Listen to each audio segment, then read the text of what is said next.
ओम नमः शिवाय। श्रावण मास महत्तम अध्याय 4। हरे कृष्णा, राधे राधे।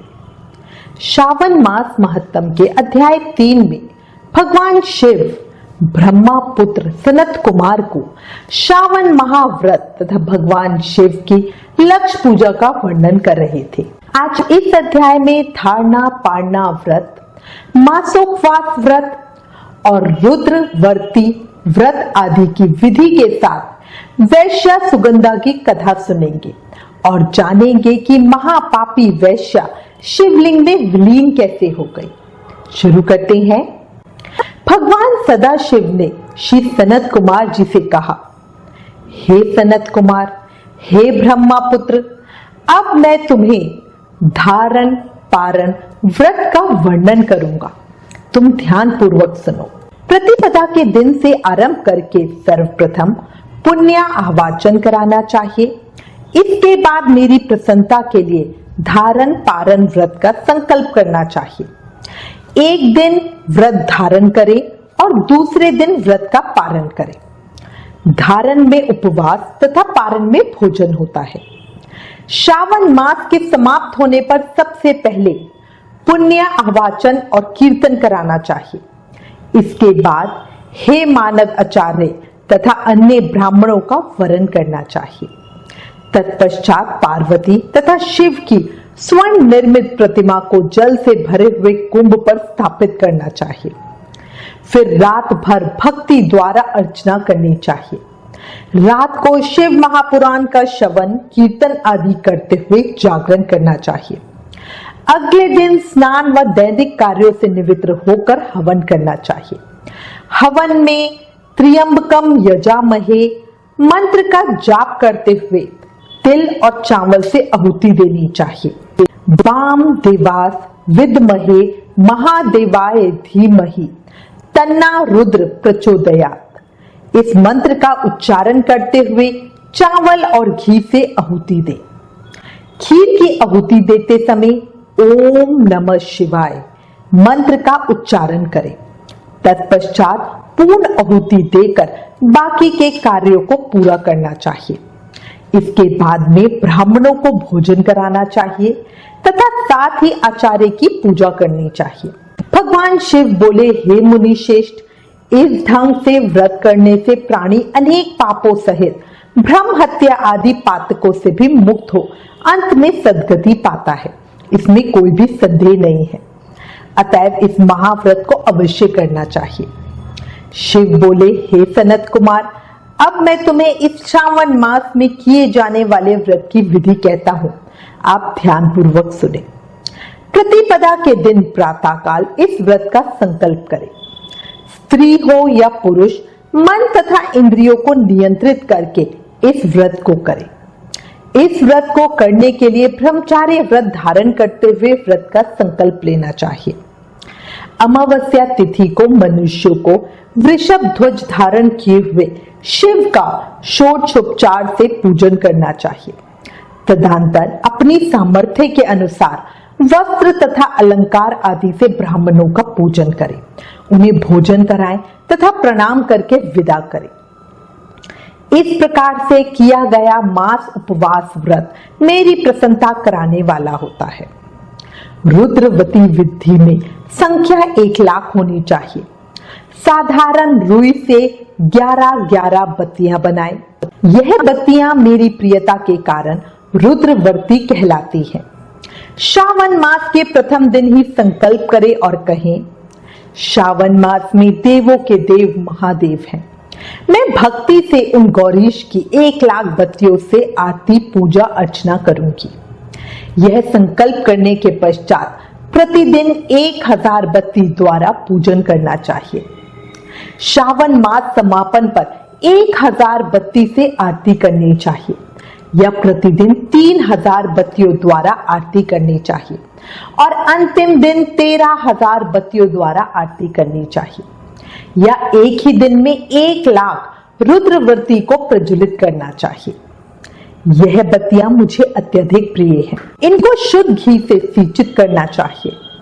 संसार के स्वामी भगवान सदाशिव का पूजन करके कथा सुननी चाहिए। श्री सनत कुमार ने भगवान श्री सदाशिव से कहा, हे देवादिदेव, हे जगन्नाथ, हे जगद आनंद कारक, कृपया करके आप मुझे इस व्रत का प्रभाव बताएं।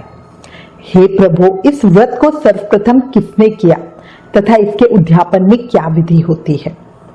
भगवान सदाशिव बोले, हे ब्रह्मा के पुत्र, मैं अब तुम्हारे सम्मुख इस व्रत को कहूंगा, ध्यान पूर्वक सुनो। यह व्रत सब व्रतों में शेष तथा महान पुण्य प्रदान करने वाला है, साथ ही संपूर्ण पाप ताप को हरने वाला है। इससे प्रीति तथा सौभाग्य की प्राप्ति होती है। पुत्र पौत्र समृद्धि को देने वाला यह व्रत भगवान श्री सदाशिव को अत्यंत प्रिय है। इस व्रत को करने से उत्तम शिवलोक की प्राप्ति होती है। सत्य तो यह है कि तीनों लोकों में रुद्रवर्ती जैसा दूसरा कोई भी व्रत नहीं है। इसके संबंध में अब मैं एक पुरातन कथा कहूंगा, ध्यान पूर्वक सुनो। शिप्रा नदी के सुंदर तट पर उज्जैनी नामक सुंदर नगरी थी। उस नगरी में सुगंधा नाम की एक परम सुंदर वैश्या रहती थी। उसने अपने साथ संसर्ग करने के लिए अत्यंत दुस्सहाय शुल्क निश्चित किया था। 100 स्वर्ण मुद्रा देकर संसर्ग करने की शर्त रखी थी। उस सुगंधा ने युवकों तथा ब्राह्मणों को भ्रष्ट कर दिया था। उसने राजाओं तथा राजकुमारों को नग्न करके उनके आभूषण आदि लेकर उनका बहुत तिरस्कार किया था। इस प्रकार उस सुगंधा ने बहुत लोगों को लूटा था। उसके नाम के अनुसार उसके शरीर की सुगंध से कोस भर का स्थान सुगंधित रहता था। वह पृथ्वी तल पर रूप लावण्य और कांति की मानो निवास स्थली थी। वह 6 रागों और 36 रागनियों के गायन में तथा उनके अन्य बहुत से भेदों की भी गान क्रिया में अत्यंत कुशल थी। वह नृत्य में रंभा आदि देवाग्नाओं को भी तिरस्कृत कर देती थी और अपने एक एक पग पर अपनी गति से हाथियों तथा हंसों का उपहास करती थी। किसी दिन वह सुगंधा कटाक्षों तथा बहुत चालन के द्वारा काम बाणों को छोड़ती हुई कीड़ा करने के विचार से शिप्रा नदी के तट पर गई। उसने ऋषियों के द्वारा सेवित मनोरम नदी को देखा। वहां कई विप्र ध्यान में लगे हुए थे तथा कई जप में लीन थे। कई शिव अर्चना में रत थे तथा कई विष्णु के पूजन में तल्लीन थे। हे महामुने, उसने उन ऋषियों के बीच विराज्यमान मुनि वशिष्ठ को देखा। उनके दर्शन के प्रभाव से उस पापिन की बुद्धि धर्म में प्रवृत्त हो गई। जीवन तथा विशेष रूप से विषयों से उसकी विरक्ति हो गई। वह अपना सर झुकाकर बार बार मुनि को प्रणाम करके अपने पापों की निवृत्ति के लिए मुनिशेष वशिष्ठ जी से उपाय पूछने लगी। सुगंधा बोली, हे अनाथनाथ, हे विपेंद्र, हे सर्व विद्या विशारद, हे योगीश, मैंने बहुत से पाप किए हैं, अतः हे प्रभु, उन समस्त पापों के नाश के लिए मुझे उपाय बताइए। भगवान सदाशिव ने श्री सनत कुमार से कहा, हे सनत कुमार, उस सुगंधा के इस प्रकार कहने पर वे दीन वत्सल मुनि वशिष्ठ अपनी ज्ञान दृष्टि से उसके कर्मों को जानकर आदर पूर्वक कहने लगे। श्री वशिष्ठ जी बोले, तुम मेरी बात ध्यान पूर्वक सुनो। मैं अब तुम्हारे सम्मुख उस उपाय को कहूंगा जिससे कि तुम्हारे समस्त पापों का नाश हो सकता है। हे भद्रे, तीनों लोकों में विख्यात वाराणसी में जाओ। वहां जाकर तीनों लोकों में दुर्लभ महान पुण्य देने वाले तथा शिव के लिए अत्यंत प्रीतिकर रुद्रव्रती नामक व्रत को उस क्षेत्र में करो। यह व्रत महान पुण्य देने वाला तथा शिव की भक्ति में मन को लगाने वाला है। हे भद्रे, इस व्रत को करके तुम परम गति प्राप्त करोगी। भगवान सदाशिव ने श्री सनत कुमार से कहा। महर्षि वशिष्ठ जी के वचन सुनकर सुगंधा अपना धन लेकर सेवक तथा मित्रों सहित काशी में पहुंची और उसने वहां जाकर वशिष्ठ जी के द्वारा बताए गए विधान के अनुसार व्रत किया। बस फिर क्या था, वह वैश्या पंच भौतिक शरीर को त्याग कर शिवलिंग में विलीन हो गई। हे सनत कुमार, इस प्रकार जो स्त्री इस परम दुर्लभ व्रत को करती है, वह जिस जिस वस्तु की भी इच्छा करती है, वह उसे निस्संदेह प्राप्त करती है। हे सुव्रत, अब आप मणि क्रिया व्रतियों का महत्व सुनिए। हे विपेंद्र, उन मणि क्रिया व्रतियों के व्रत से स्त्री मेरे अर्ध आसन की अधिकारिणी हो जाती है और महाप्रलय पर्यंत वह मेरे लिए प्रिय रहती है। अब मैं इस व्रत की संपूर्णता के लिए उद्यापन का विधान बताऊंगा। चांदी की बनी हुई नंदीश्वर की मूर्ति पर आसीन स्वर्णमय भगवान शिव की पार्वती सहित प्रतिमा को कलश पर स्थापित करना चाहिए और विधि के साथ पूजन करके रात्रि में जागरण करना चाहिए।